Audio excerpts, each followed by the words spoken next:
info at ameliaisland.com/taxslayer. Baptist Health is a proud supporter of First Coast Connect. Baptist Health, committed to building a healthier community for all of us. More info at 202-4YOU or baptistjacks.com. The North Florida TPO is dedicated to transportation planning, funding, clean fuels, and new technologies for a vibrant, resilient, and connected region. More information available at northfloridatpo.com. This is WJCT News 89.9 Jacksonville. Up next, national and local news from NPR and the WJCT News team.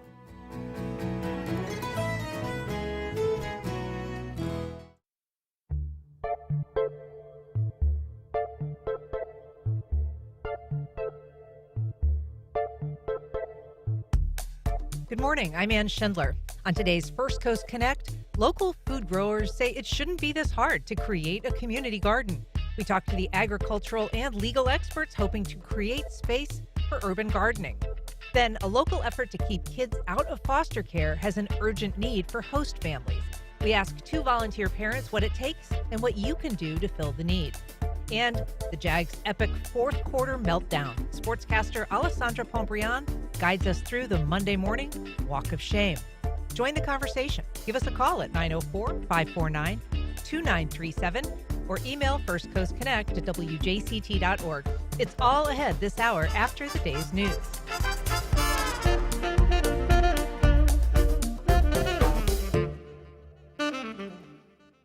Live from NPR News in Washington, I'm Corva Coleman. A group of Democratic and an independent senator have helped Republicans pass a stopgap spending bill. It's aimed at ending the federal government shutdown. The legislation is supposed to assure a vote on higher premiums that Americans will pay next year for health insurance under the Affordable Care Act. NPR's Luke Garrett says the senators explained their change of heart. When asked why now, after blocking government funding for 40 days, Maine Senator Angus King said waiting just wasn't working. Bottom line, these Democrats said they believed the shutdown was hurting the country too much, and they got real concessions, from Republicans. But they're betting big that enough Republicans will cross the aisle in December to pass an extension on health care tax credits. That's definitely not a certainty. NPR's Luke Garrett reporting. The Federal Aviation Administration is temporarily grounding all MD-11 aircraft. It's in response to last week's deadly crash of a UPS cargo plane in Kentucky. The mayor of Louisville says 14 people were killed in the accident. NPR's Chandalise Duster reports the grounding of the cargo planes will have a ripple effect on shipping. FedEx and UPS grounding their MD-11 aircraft could have an impact on holiday deliveries, aviation experts say. The MD-11 aircraft are a small part of UPS and FedEx fleets, but carry thousands of packages each. Mike Stengel of Aerodynamic Advisory says delivery impacts could depend on how long the aircraft are grounded. If it only lasts a few days, then we shouldn't see much of an impact on, how holiday package deliveries and things like that. UPS and FedEx say contingency plans are in place to minimize disruption in deliveries. Aviation experts say holiday shoppers should plan to ship packages early to ensure gifts arrive on time. Chandalise Duster, NPR News. Hamas has handed over the body of an Israeli soldier held in Gaza since 2014. This may indicate progress toward Phase 2 of a U.S.-brokered ceasefire between Israel and the militant group.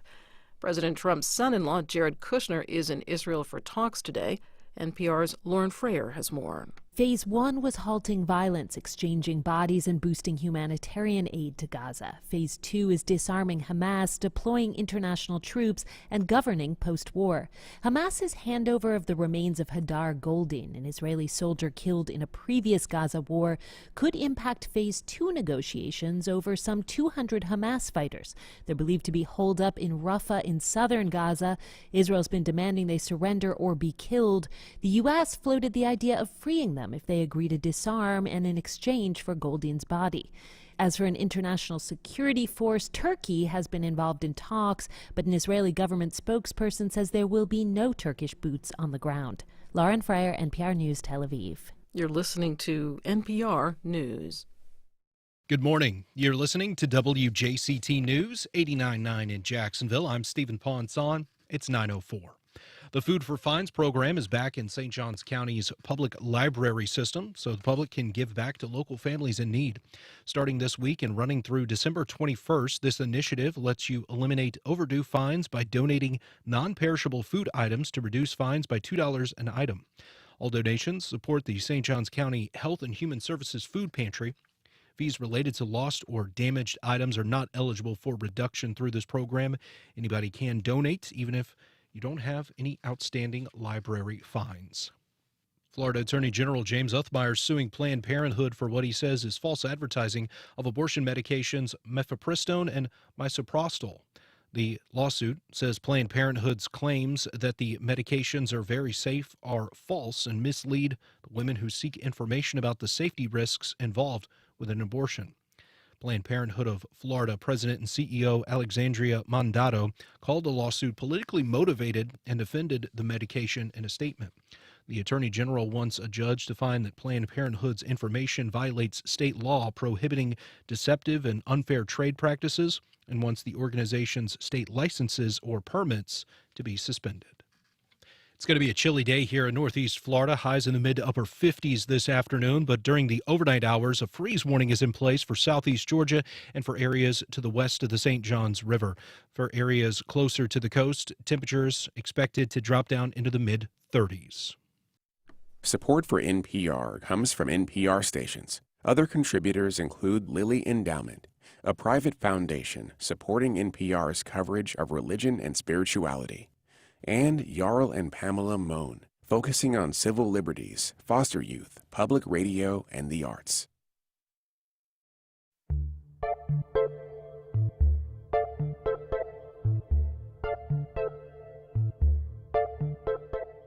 Support for First Coast Connect is provided in part by Baptist Health and North Florida TPO. Good morning. I'm Ann Schindler, and this is First Coast Connect. Today, growing pains for urban gardeners. We talk to farming and legal experts, hoping to make the city more fertile ground for community gardens. Later in the program, an urgent need for 16 host families to keep kids out of the foster care system. We talk to two experienced parents about what it takes and what they get back. But first, an urban farmer in Springfield says the city is making his plot unnecessarily complicated. Here to talk about the conflict between community gardens and city zoning, we're joined by Nathan Ballentine, founder of Overall's Farm in Springfield. Nathan, good morning. Good morning. Thanks for having me. Thank you for coming on back to the program. Tyler Grant is the president of the Springfield Preservation and Revitalization Council Board. Tyler, good morning. Good morning. And Laureen has been the chair of the Duval Food Policy Council. Laureen, welcome back. Thank you. So, Laureen, Duval has agricultural roots, but it hasn't always been easy to get the city to accept certain forms of urban agriculture. Why is that? I don't think it's necessarily that the city does not want to accept certain forms of agriculture. It's just that that particular code does not exist in our books currently. It doesn't exist, meaning there's no provision currently for urban gardening. Exactly. Okay. And so that has been something that has been, an issue for Nathan, and we'll have him explain that. But you have come across this in the past because you previously worked on an issue that a lot of us were very familiar with for a time, which was being able to raise backyard chickens. It was like a huge hurdle for a lot of people for a long time, and it took a long time for the city to sort of come around and accept that. And that was an issue that you worked on. Yes. While I was with the Department of Health, that issue came up, and we were actually, at the time, that the Florida Department of Health in Duval County was overseeing the Duval Food Policy Council. So in that caveat, the issue came to our table, and it took a lot of community meetings. Eventually, it led to the city of Jacksonville partnering with the UF Extension Office and the Department of Health to pilot program first, collect data to ascertain what that could look like in the future. So one of the things that people ended up agreeing on that is now currently the law is that people have to apply for a certificate to be able to keep chickens, and they have to attend training to learn how to do it correctly. Yeah. Yes. And so, Nathan, the issue that you're having right now in Springfield is Overall's Farm 3, I guess is what it's known as. This is not your first endeavor. You have to previous parcels that you work, and you also help other people develop urban gardens. So what's the sticking point with this third farm? Yeah, the sticking point is that at a root level, it's the lack of good code that says, hey, this is permissible by right. We currently have a zoning situation where neither community gardens nor market gardens are permissible really in any way. But we have lots of precedent that that both of those things are permissible.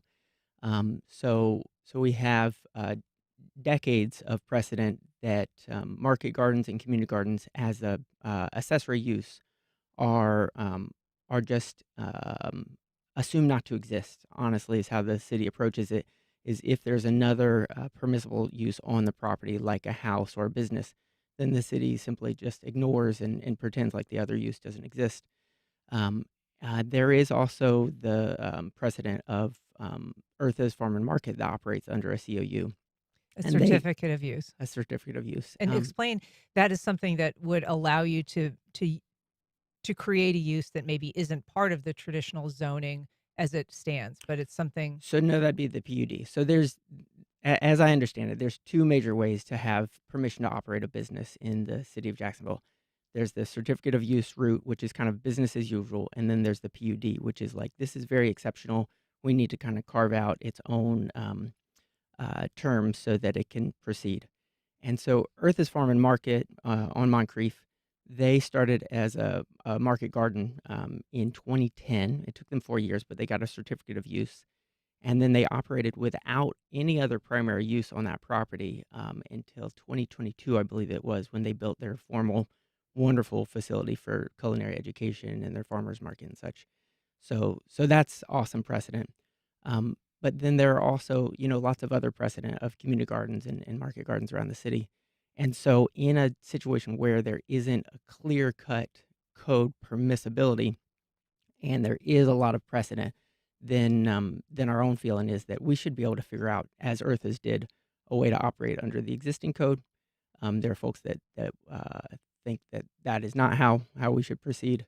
Yeah, that's kind of the baseline context. Tyler, help us break that down a little bit. I mean, so a certificate of use is something that pretty much any business needs to operate. A PUD that he referenced is a planned unit development, and that requires that you go get a special zoning designation instead of whatever this property is that he has right now, which is sort of like a commercial residential type use. I think you're CCG, right? Yeah. Okay. Yeah. So there's a couple things going on at the same time. So the difference between a COU and just typical zoning is a building and or use, which is how your COU is governed for tax purposes, as well as the way that the building inspection division of the city looks at your property. The zoning is sort of the way in which the city perceives what can and cannot happen on your property. These two things don't necessarily have to line up, though when they conflict, the zoning is going to be pushing you towards being appropriately zoned, even though you could necessarily get a COU for something that is not zoned correctly, though you'd be constantly being fined for your zoning breach. Nathan's issue is that some of his farms exist on properties that aren't cleanly zoned correctly because it falls within the Springfield overlay, which does not currently contemplate having the type of business that Nathan runs. So, and an overlay is basically like an additional set of zoning rules that an area creates for itself. Yes, and there's a couple of them that exist within Jacksonville, which carves out, they're basically all the historic districts that carve out specific things that can and cannot occur. And these were driven largely by, socioeconomic reasons, policy reasons that occurred, 50, 60 years ago. So, so I mean, the analysis that the city has put forward is encourage Nathan to go for a PUD, which would be a planned unit development. It's it's a $5,000 fee. It would allow him to be an exception that pulls him out of the overlay and puts him in his own special category specifically for his business.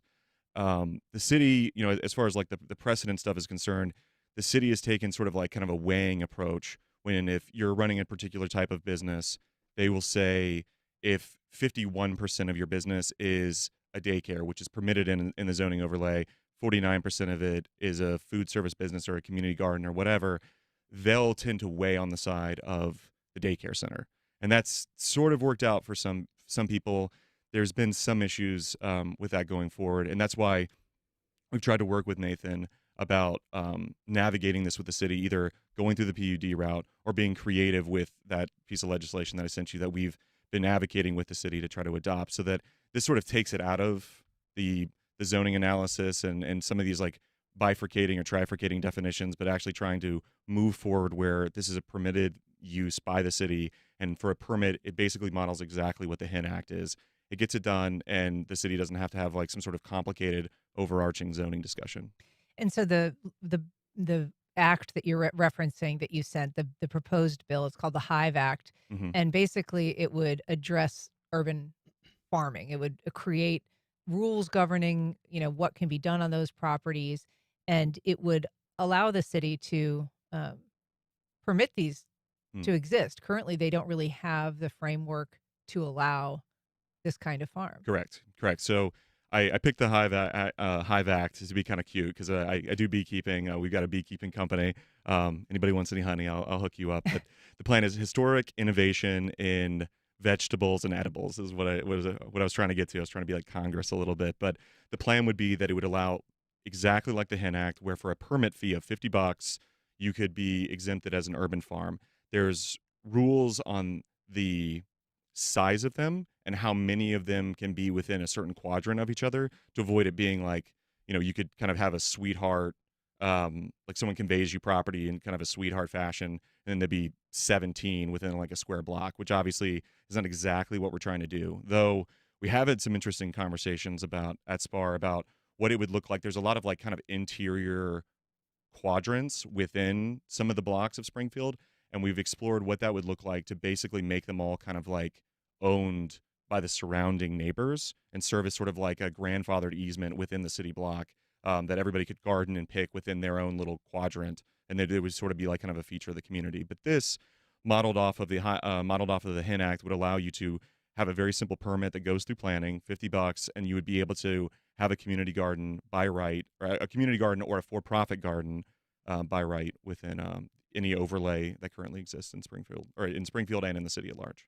If you're just joining us, we are talking about urban gardening in the city of Jacksonville and some roadblocks to it. If you have questions or comments, join our conversation. Give us a call at 904-549-2937 or email firstcoastconnect@wjct.org.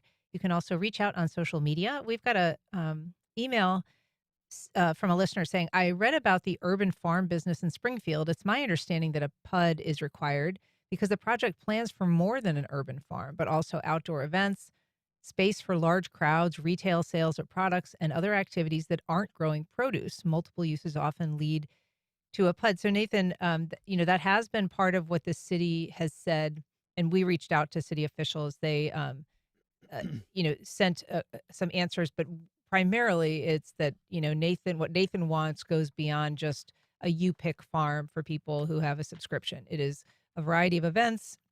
It's, possibly prepared food, retail sales, all of these other things that they say goes well beyond the sort of more passive you-pick farm. Sure.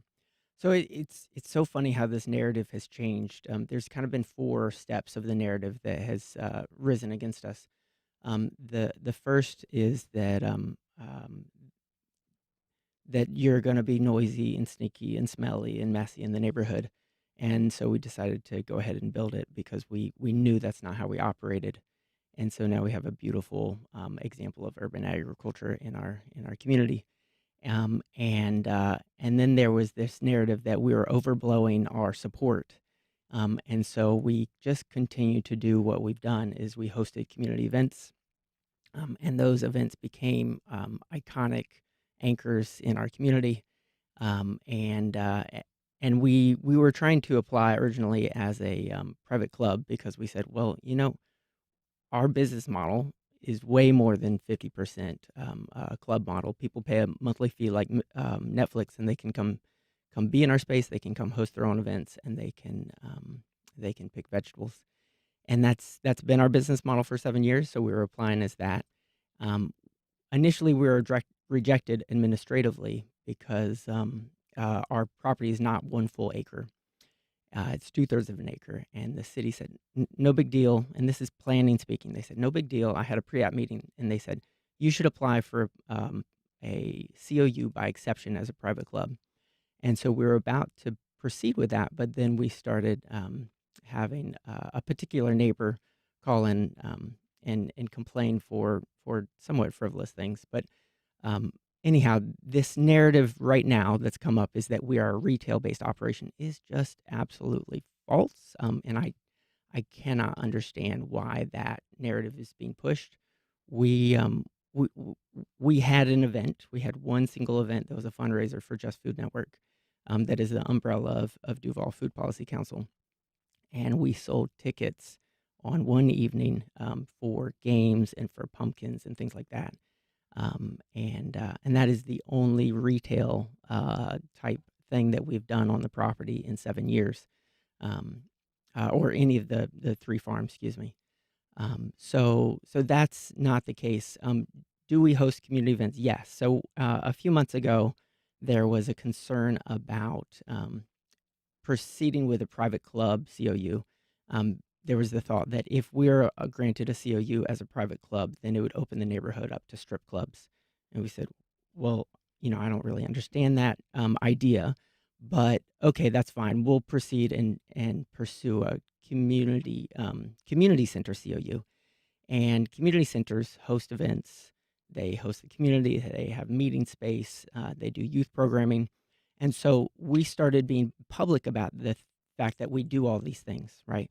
The Sanctuary youth from the Sanctuary on 8th Street come over every week for a youth farming program. We have a monthly community meal called Greens and Beans. And that's about all the programming we have on site. We have some impromptu tours and education. But this narrative that we are a plague on the community is just not true. We have 300 neighbors who have signed our petition to support our application for a COU. So it feels contrived. So yeah, that's what I think on the topic. We've got a message from John on Facebook saying, man in overalls rocks. Why should he have to pay $5,000 for a garden in Springfield? And why should the city of Jacksonville charge so much? It sounds punitive. Nathan does a lot of community education to assist in overcoming the issue of downtown food deserts. We also have a call from Adam in St. Johns County. Good morning, Adam. Go ahead. Hey, good morning, everybody. I just wanted to call in, listen to the show every day, but I'm a huge proponent of, urban gardening, both for edibles and Florida native plants. And I guess really I just wanted to see, what your panel thought was the best way to take action. Who do we write? Who do we call? How do we, get the word out more that would actually be, an effective way to create change for this? Laureen, since this has been kind of your bailiwick, I'll ask you to take that question. And I'm just going to roll in another one because I know one of the things that's come up is, well, the state has a right to farm law that was approved by the legislature. So why isn't this covered by that? Actually, for the Right to Farm Act, I'd like Nathan to take that on because he's had to use that as part of his argument and found out that actually doesn't, in essence, cover you. And why is that, Nathan? Well, why don't you start with answering Adam's question? But yeah. we need, going back to what Tyler was saying, we do need legislation locally to be introduced and adopted for anybody who wants to have an urban farm or a community garden, to be able to know how to navigate that correctly without being in code violation. Yeah. And I mean, that is something, Tyler, that this bill would accomplish. So has SPAR, your organization, taken a position on Nathan's farm in particular? Who are you working with at the city level? And in terms of what Adam is saying, what should ordinary people do? Yeah. So I guess for the update on this, so the HIVE Act that I've drafted, we're meeting about it next Tuesday. And we're meeting with city planning. We've got 2 different sponsors that have been interested in it from city council on both the right and the left. So not really seeing a lot of issues there. There might be some, nickel and diming as far as the language is. This was just me pen to paper. So, we could kind of move things around, and obviously would love to have Nathan in on the conversation about what would accommodate that, because, to Nathan's point, it's Nathan is not just a for-profit farm with like a Netflix model of like getting people in. Like it is beyond that as a company and as a business. He brings people in. He gives out free water at Porch Fest. He has educational things. Like some of this goes beyond what a traditional for-profit company would do. So finding safe harbor within the code is complicated, and I think that this accomplishes that. And the question about the Right to Farm Act, the Right to Farm Act, we explored that last year. And I read it. It's a one-page act, and basically what it protects is that if you're a bona fide farm operation, it prevents someone from moving next to the bona fide farm operation and then filing and being able to have standing for a civil suit to sue you in court, saying, it smells like methane from like cow farts, and it's like you should know that because you move next to a bona fide farm operation.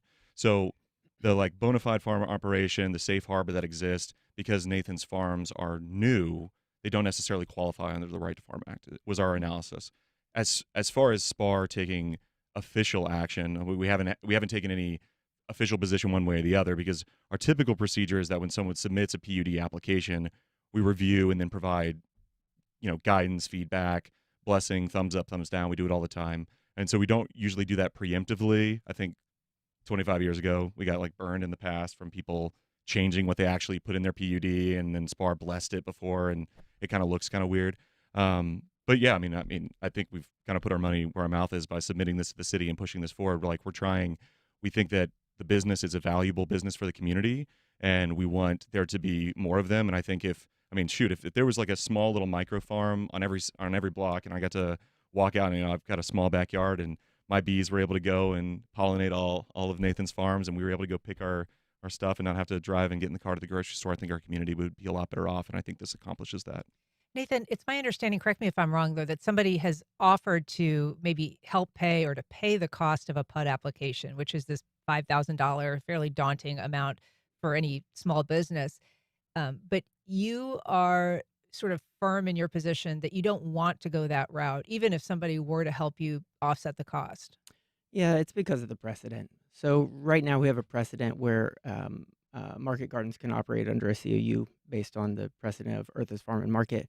And if I am to embrace this about face that planning has offered, that we should go with a PUD, then we set a new precedent that folks that follow after us would then have to also pay $5,000.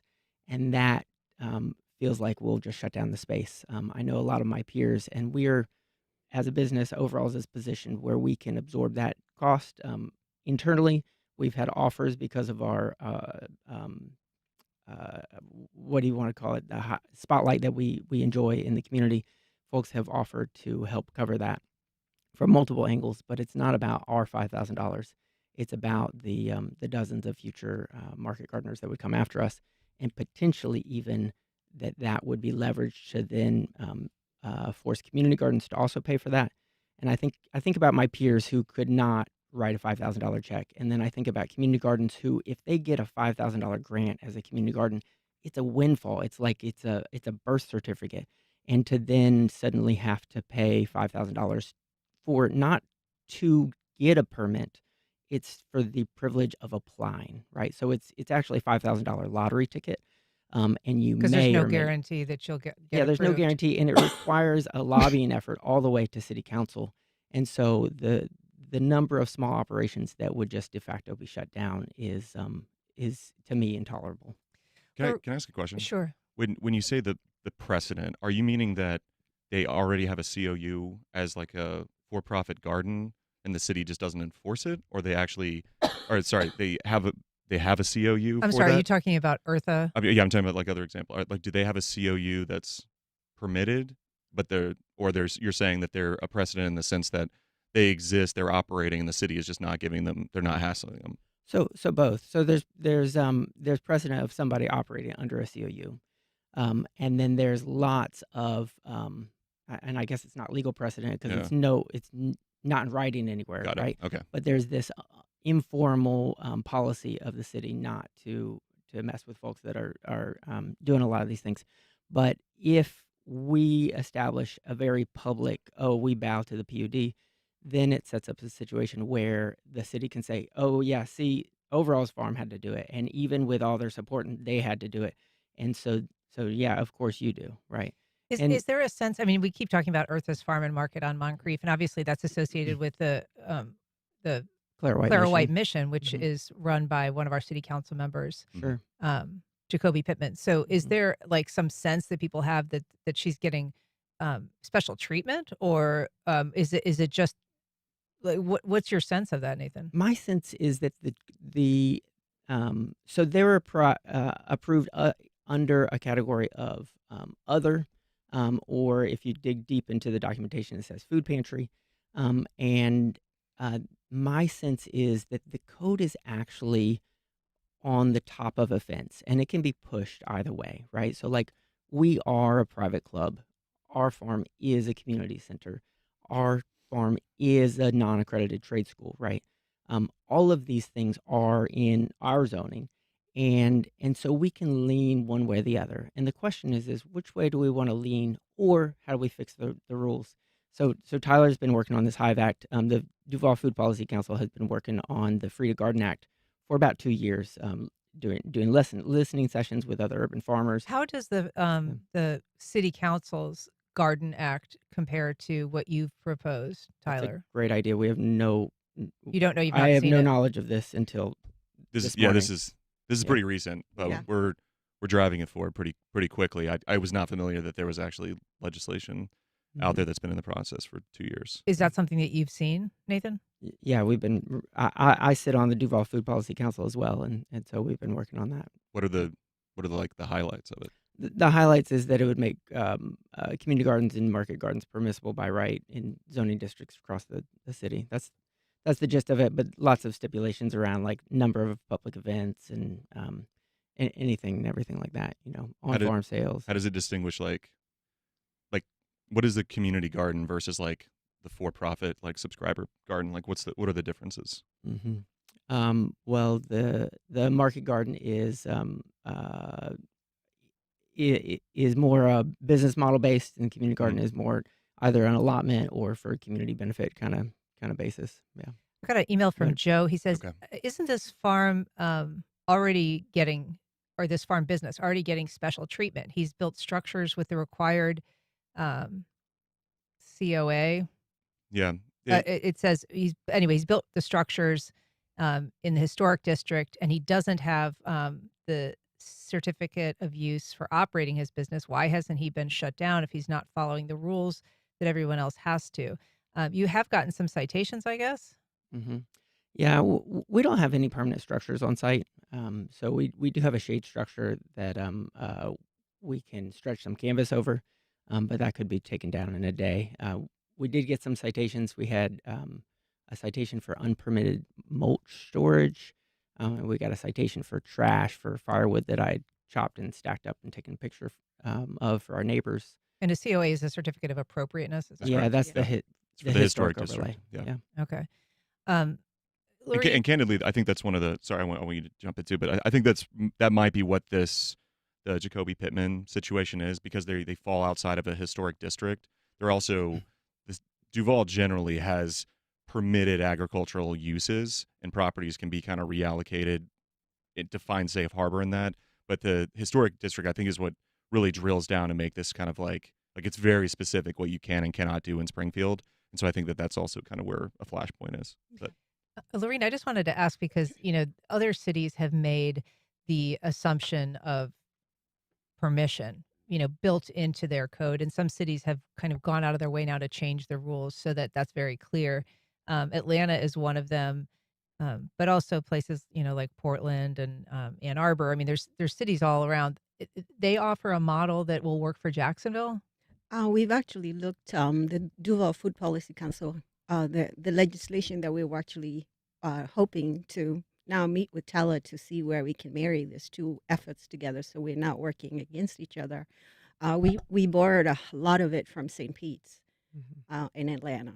Yeah, so there are sister cities around Florida that have, kind of embedded this parallel code into their zoning codes. I mean, St. Petersburg is one of them, but Miami, Gainesville, Tampa have all done that as well. Is that something that you're looking at as well, Tyler? yeah, so I modeled it largely just to make it digestible, not to belittle them, but I to make it digestible for zoning and the city itself. copied almost exactly the structure and the way that it adopts into the code from the HIN Act. But I mean, we should definitely team That's up. the backyard chickens that were. Exactly. Yeah. Okay. But yeah, we should definitely team up. We could create a pretty sick acronym between the two of us. This brain I trust. know, right? You know what I mean? But yeah, no, I modeled it off of that, as well as considering just generally, like, talking to Nathan. I mean, it really is sort of tailor made for Nathan's type of business to work in it, especially in the historic districts. But I also wanted to make sure that we were precluding things like a fertilizer company from coming in and saying, we want to do row crops in a square block that somehow we were able to get off of, an estate sale or something like that, and we're going to test fertilizer in the middle of Springfield. So, well, try to limiting the market, footprint is also a big part of this proposal that you have. And Mhm. I guess that's in part because people want affordable housing. They look at a place like Springfield as an opportunity for infill development. That's Correct. one of the city's interests. And, but simultaneously, there's kind of this growing interest in agrihoods. And you see that more in the suburban footprint, but basically, trying to build communities around gardens. This is maybe a little bit more backing into it when Yeah. you have an established historic neighborhood and you're kind of putting the community garden into it. I mean, I think one of the great things about Springfield, I mean, this is why we love it so much, is that it has, in parts, it is a blank slate, and we've been retooling our overlay currently to accommodate where we kind of want the neighborhood to go over the next 50 years. It was done 50, 60 years ago in order to accommodate some different like socioeconomic policies and try to move the neighborhood from where it was back then. And now we're kind of in a more elevated, economically driven neighborhood. And so we're trying to drive all of our interest on Main Street, 8th Street, as well as within the interior of the footprint, making sure that we promote density, but also accommodate the unique things like food and community that bring people together, which is like a Nathan's farm. So I mean, countless people. I mean, the backyard behind his house is a gem, and in the neighborhood, as well as behind Matt Bishop's property. I mean, people love it. It's beautiful. I mean, I'm an ag myself, so I love it. So Yeah. And for people who are watching our live stream, we've been showing some glorious pictures of your produce, and it really is a beautiful thing. You're not planning on changing what you're doing there, is that right?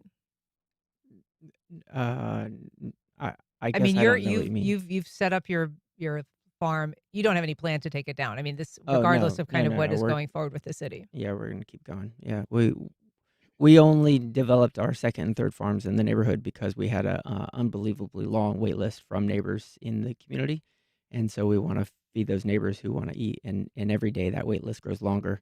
Right now, even though we're serving over 120 families, we have 70 plus Springfield neighbors on our wait list saying, "Hey, please, can I get in?" And Laureen and Tyler, I know that you kind of said that this is an ongoing process of negotiation with the city. You indicated there's some bipartisan support. I mean, Yeah. who all is supporting it? So I've talked to Chris Miller about it. He's on board. And I've talked to Jimmy Peluso about it, and he's on board. Both of them have seen copies of the act, and they're both perfectly happy with it, with the way it shapes. I mean, it truly is so narrowly tailored as to not, undermine the Springfield overlay. It doesn't require a zillion meetings, a ton of public comment. Like it's pretty far along, I think, and I think it's so niche and specific. I think it can streamline. I mean, we've already gone where there's going to be a meeting next week with General Counsel and Zoning. So I mean, that's the step before they put the final header on it, and it goes before City Council, or it goes before communities. We should say you are an attorney, so this is not just something you're winging. You've Yeah, got some I experience. didn't just wing it. Yeah, no, it's legalese-ish. Yeah. Well, So. Nathan Ballentine, Tyler Grant, Laureen husband, I hope it all works out. It sounds like you guys are moving in a good direction. So thanks a lot for talking about it today. Thanks. All right. Up next, we hear from a local couple helping children at risk of entering foster care.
Welcome back. A local nonprofit with a mission of keeping families together and kids out of foster care is seeing a growing need for volunteers. Here to talk about it is Dr. Standrelin Terry. Did I get it That's right, Standrelin? perfect. My mom would be proud. All right, Dr. Terry, nice to see you. She is the executive director of Northeast Florida's Better Together. Thanks for being here. Thank you. We're also joined by Tiffany and William Lancaster, a volunteer host family for Better Together. Thanks for being here. Thank you. Thank you. So, Dr. Terry, the goal of your group is ultimately to keep kids out of foster care, but the need is still kind of growing. Explain what the need is. You've expressed that there's maybe 16 host families that there's an urgent need for. Yes, yes. Here in the state of Florida, we feel like we are going into a foster care crisis. There are over 20,000 calls to the abuse hotline every month in the state of Florida, and a lot of those are neglect. We want to work further upstream to work with parents so that they could keep their children safe and the family stays together to prevent that need for foster care, reduce their risk for getting to that point. So, what we do is we work with families who are going through hard times. We provide them support services, job coaching to get them connected to employment, mentoring if they just need to be connected to resources or an accountability partner, a prayer partner, and host families like the Lancasters here who open up their home on a short-term basis to the children in the family while we work with the parents to resolve their crisis. And yes, there's a huge need. 17 host families would put a huge dent in that need for children going into foster care. And so the circumstances that you might be of assistance in could be anything from a parent who's lost a job and sort of needs some time to regain their footing to maybe a family that's affected by a hurricane. Absolutely. Those are very real and situations that we have run into right here in Northeast Florida. We have moms hosting could go anywhere from an hour up to 90 days based on the needs of the family and the availability of the host family. We've hosted children for 2 hours so that parents could go for a job interview or for a few days while parents give birth to a new child, but they don't have a safe place or extended family that's local to the area who could watch after those children. So, Tiffany, what is it that made you and your husband decide that you wanted to be a part of this and open your home? We first heard about the mission back in about 2024, and our heart's desire is to always see families stay together. So when we heard Better Together's mission was foster care prevention and keeping families together, we knew that was something we wanted to be a part of. Did you have concerns? A little bit, but after talking to Dr. Stan and other staff members, all those concerns were put at rest because we knew we had the support we would need. William, what kind of concerns did you have? What kind of conversations did you and Tiffany have when you were preparing for this or considering it? As far as concerns, we want to make sure that we, could be available for hosting whenever. As far as time frame, working. Hey, would we be like? Are we going to get calls like 3 a.m? That kind of thing. And sometimes you do. Depends on the situation. And so that was not really a major concern, but it was just like getting our mindset ready for that lifestyle. Like, hey, kind of any time, any minute, you may get a call, and you're having normal dinner, and then within an hour, you've got a 6-month-old that you're holding that you're going to keep for 3 days. Wow. And so you have to have that flexibility. How do you have your home? And I mean, it's one thing to prepare mentally, but how do you have your home prepared to accept kids at a moment's notice? Well, one of the things that Better Together does is they come in and do a home study, similar to like what a foster parent would go through with DCF. Is they come in, make suggestions in preparation. You have safety locks and things of that nature, and so you have adequate bedding available, and so you're just kind of on standby, and so it just becomes part of the normal routine or the normal setup of the house. And Tiffany, what has your experience been? How many times have you been called, and for what sort of circumstances? We have had anywhere from 2 children to we've had a baby that was too young to go to daycare, but the mom had just gotten her first job. And so we hosted that baby just during the day and not night times. And we've had other hostings that lasted a few weeks or more.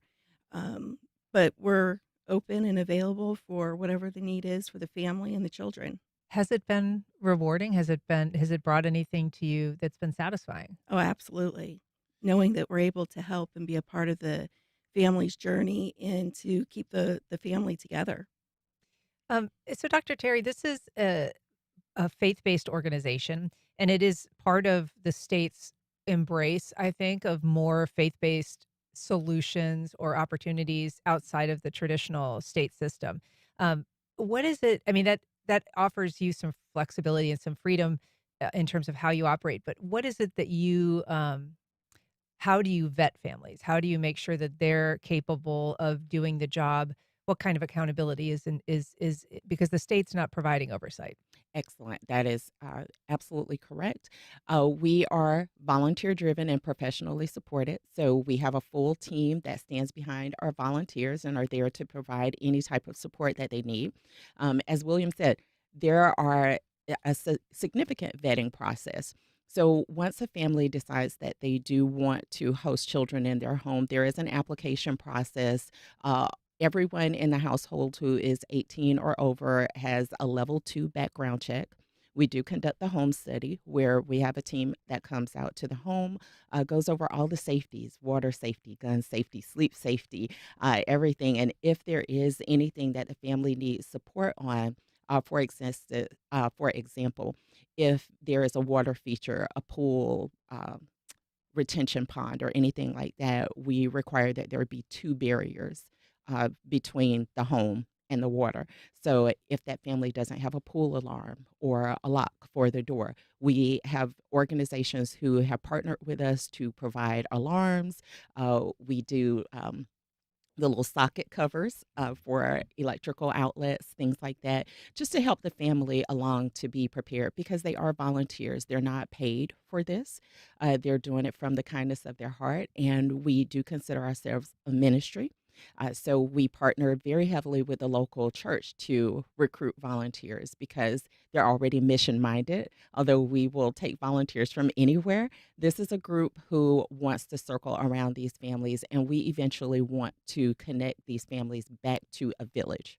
And you said that this is an opportunity to intervene sort of upstream before a crisis becomes really untenable for a family and when they really are going to be separated.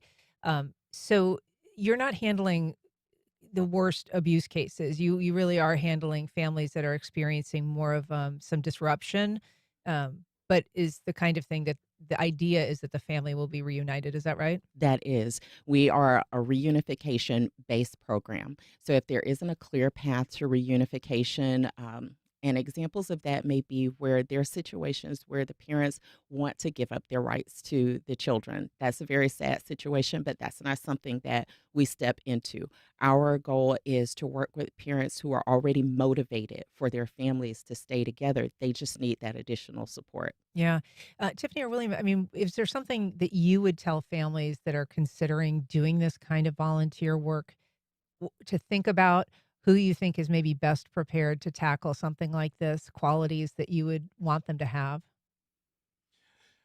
Primarily, I think you want to have, a heart of compassion, and you want because you see a family in need, and it is different than your traditional fostering in that when you're because we also have been foster parents with through DCF Okay. as well, and so that focus is more on just the children. You're taking care of those kids in the situation they're in. With Better Together, it's trying to solve that root cause of what's causing that disruption. So that's where the job mentoring and those things come into play, and to help the parents so that the families can stay together. So having a heart of compassion for not just the children but also for the parents as well, and being able to step in, and you can be a host family, you can be a job mentor, or a combination of both if you feel like you can do both. And also, I think the biggest thing too is Better Together doesn't kind of just say, "Hey, great, here's some kids," and then call us if you need us. They're constantly providing support. Bringing by diapers and baby wipes and food and toys, and if it's little kids and educational stuff for older kids, and they're there constantly supporting you, so you don't have any worry about you're going to have to be out there on your own and take care of it by yourself. They're going to be there to support you along the way. Just a couple seconds left, Tiffany. Any thoughts that you wanted to add? Yeah, just the support that we get from Better Together with the entire team. It eases anybody who would be apprehensive about joining and being a host home. You All don't right. have anything to worry about. Well, Dr. Standrel Terry, Tiffany, and William Lancaster, thanks so much for being here today. I really appreciate it. Thank you for having us. All right. Up next, total system failure, how the Jags blew a 19-point lead in Texas.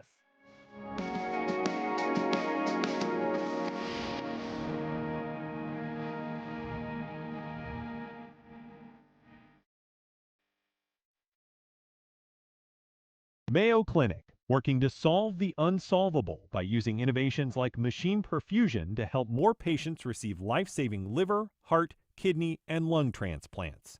More at mayoclinic.org/Florida. The Florida Star newspaper, serving communities for over 70 years, is dedicated to being your source for delivering thoughtful, factual news.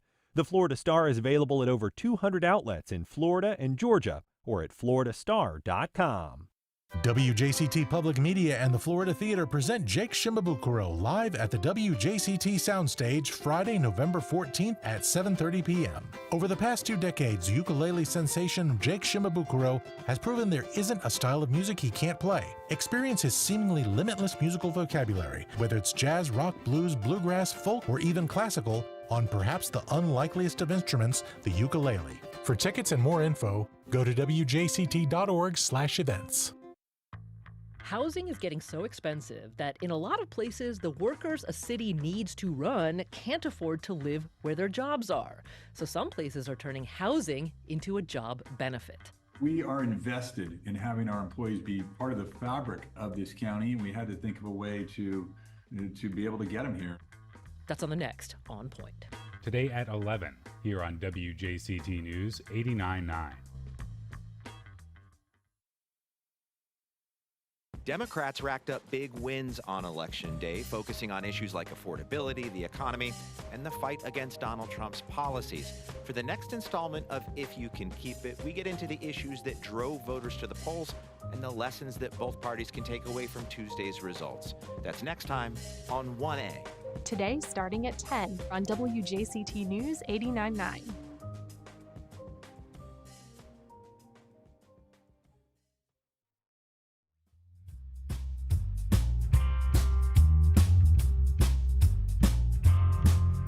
Welcome back. The Jags lost a seemingly unlosable game yesterday, giving up 19 points to the Texans in the fourth quarter. Here to help us understand what went so wrong is Alessandra Pomprian, sportscaster at WJXT News for Jax. Good morning, Alessandra. Yeah, well, I would say good morning if they actually won. No, you're right. How sad was that? It was people are really People sort of really holding their heads. They should. That was one of the most disappointing losses. Some of the older reporters are saying one of the most disappointing losses in franchise history. I've only been covering the team for 3 years, so definitely the most disappointing loss of Liam Cohen's short tenure, but probably the time that I've covered the team. Yeah, they had a 98% chance of winning that game, and then they lost it. Yeah. Which is crazy. I think the Jaguars' kryptonite are backup quarterbacks. They just cannot win Because against we were backup once again quarterbacks. facing a backup quarterback. Yeah. Yeah, so Davis Mills came in. That's because CJ Stroud was in concussion protocol, so he didn't pass it, so he was not allowed to play yesterday. So you're thinking, okay, they have an okay offensive line. You have a backup quarterback. You should be able to just have your way with them. Does but that get in their heads, do you think? I mean, do you think that I mean, the it Jaguars are shouldn't. like, maybe they kind of take their foot off the gas a little bit mentally? Because Yeah, you would think maybe, but like leading up to it, they were saying like they don't care if it was the backup quarterback. They were saying we're still going to like approach this game the same way if it was CJ Stroud playing. But maybe, they're in the back of your head. But yeah, it was just an awful game at the end. It started so well, but we'll start with the last quarter Yeah. that everyone wants to talk about, right? Houston was down 3 possessions in the second half. They scored 26 points in the fourth quarter, and it all started right at the 7:36 mark when they had the touchdown pass to get within 29-24 of the Jaguars' lead.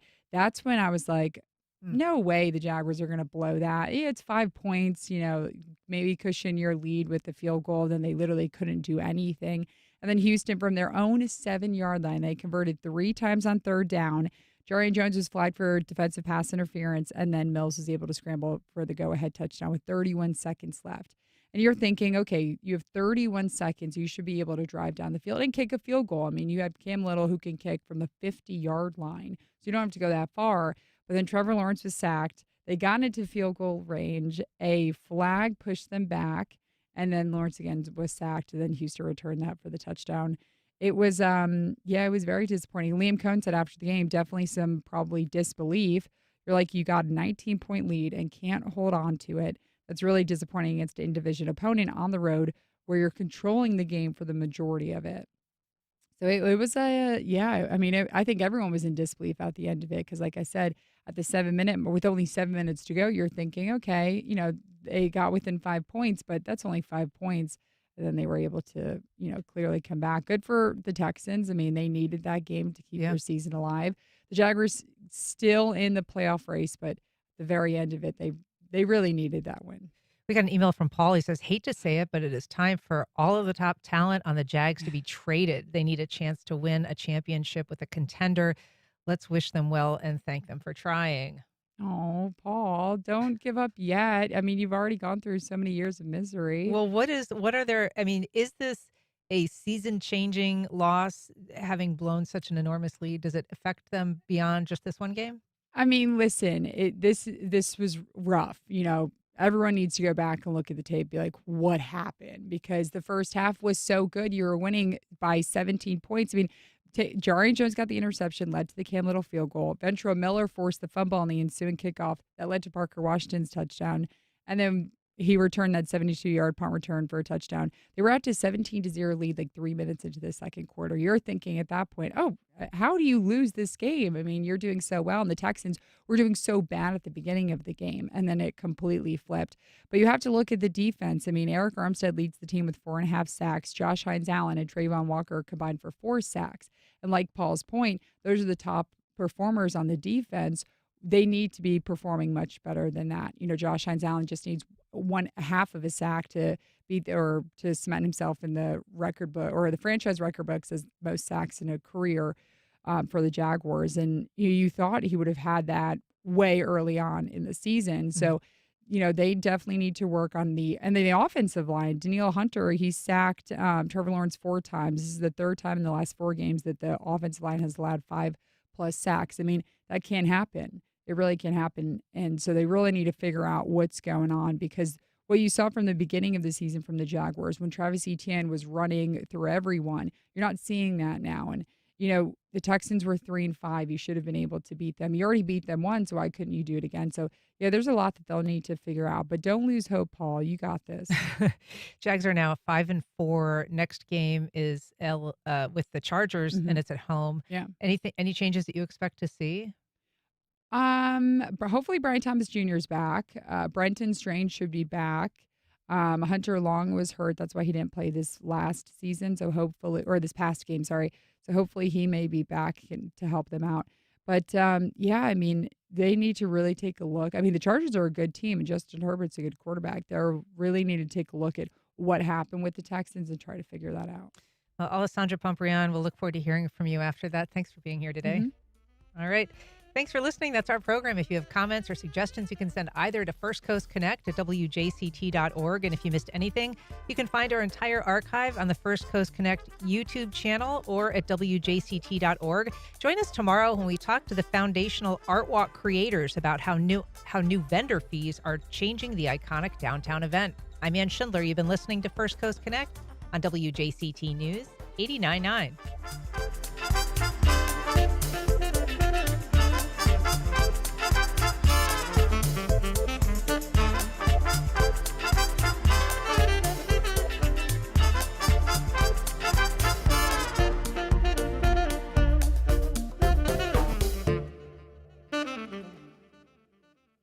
Support for First Coast Connect is provided by Baptist Health and the North Florida TPO.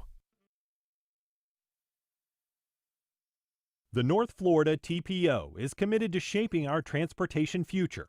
We're focused on planning, funding, clean fuels, and new technologies for a vibrant, connected community. Learn more at northfloridatpo.com. Baptist Health is a proud supporter of First Coast Connect. Baptist Health, committed to building a healthier community for all of us. More info at 202-4YOU or baptistjacks.com. Terrell Hogan Law. I'm Wayne Hogan. When people are hurt through no fault of their own, finding the who, what, when, where, why, and how that led to the accident is critical to proving the truth. More at terrellhoganlaw.com. This is WJCT News 89.9 Jacksonville. Up next, national and local news from NPR and the WJCT News team.